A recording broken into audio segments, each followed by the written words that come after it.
विदल और उत्पल नामक दैत्यों का पार्वती पर मोहित होना और पार्वती का कंदुक प्रहार द्वारा उनका काम तमाम करना। सनत कुमार जी कहते हैं, व्यास जी, जिस प्रकार परमेश्वर शिव ने संकेत से दैत्य को लक्ष्य कराकर अपनी प्रिया द्वारा उसका वध कराया था, उनके उस चरित्र को तुम परम प्रेम पूर्वक श्रवण करो। विदल और उत्पल नामक दो महादैत्य थे। उन्होंने ब्रह्मा जी से किसी पुरुष के हाथ से ना मरने का वर प्राप्त करके सब देवताओं को जीत लिया था। तब देवताओं ने ब्रह्मा जी के पास जाकर अपना दुख सुनाया। उनकी कष्ट कहानी सुनकर ब्रह्मा ने उनसे कहा, तुम लोग शिवा सहित शिव का आदरपूर्वक स्मरण करके धैर्य धारण करो। वे दोनों दैत्य निश्चय ही देवी के हाथों मारे जाएंगे।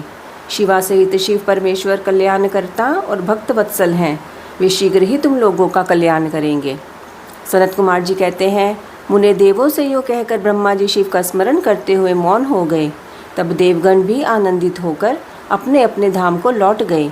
एक समय नारद जी के द्वारा पार्वती के सौंदर्य की प्रशंसा सुनकर वे दोनों दैत्य उनका अपहरण करने की बात सोचने लगे और पार्वती जी जहाँ गेंद उछाल रही थी वहीं वे जाकर आकाश में विचरने लगे। वे दोनों घोर दुराचारी थे। उनका मन अत्यंत चंचल हो रहा था। वे गणों का रूप धारण करके अंबिका के निकट आए। तब दुष्टों का संहार करने वाले शिव ने अवहेलनापूर्वक उनकी ओर देखकर उनके नेत्रों से प्रकट हुई चंचलता के कारण उन्हें तुरंत पहचान लिया। फिर तो सर्वस्वरूपी महादेव ने दुर्गति नाशिनी दुर्गा को कटाक्ष द्वारा सूचित कर दिया कि ये दोनों दैत्य हैं, गण नहीं।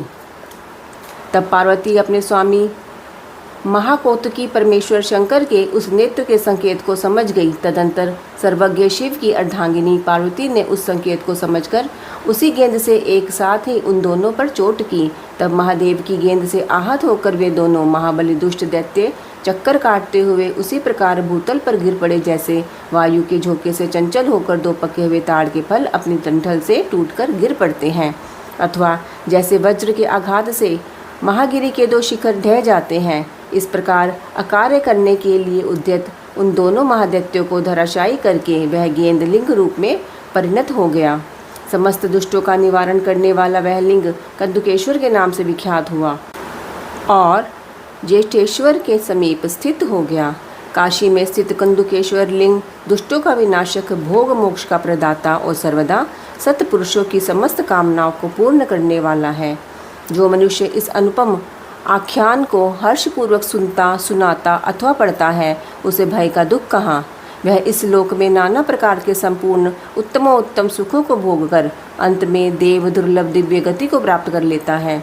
ब्रह्मा जी कहते हैं, मुनिसतम, मैंने तुमसे रुद्र संहिता के अंतर्गत इस युद्ध खंड का वर्णन किया। यह खंड संपूर्ण मनोरथ का फल प्रदान करने वाला है। इस प्रकार मैंने पूरी की पूरी रुद्र संहिता का वर्णन कर दिया। यह शिव जी को सदा परम प्रिय है और भुक्ति मुक्ति रूप फल प्रदान करने वाली है। सूत जी कहते हैं, इस प्रकार शिवानुगामी ब्रह्मा पुत्र नारद शंकर के उत्तम यश को तथा शिव शतनाम को सुनकर कृतार्थ हो गए। यों मैंने संपूर्ण चरित्रों में प्रधान तथा कल्याणकारक यह ब्रह्मा और नारद का संवाद पूर्ण रूप से कह दिया। अब तुम्हारी और क्या सुनने की इच्छा है। रुद्र संहिता का युद्ध खंड संपूर्ण।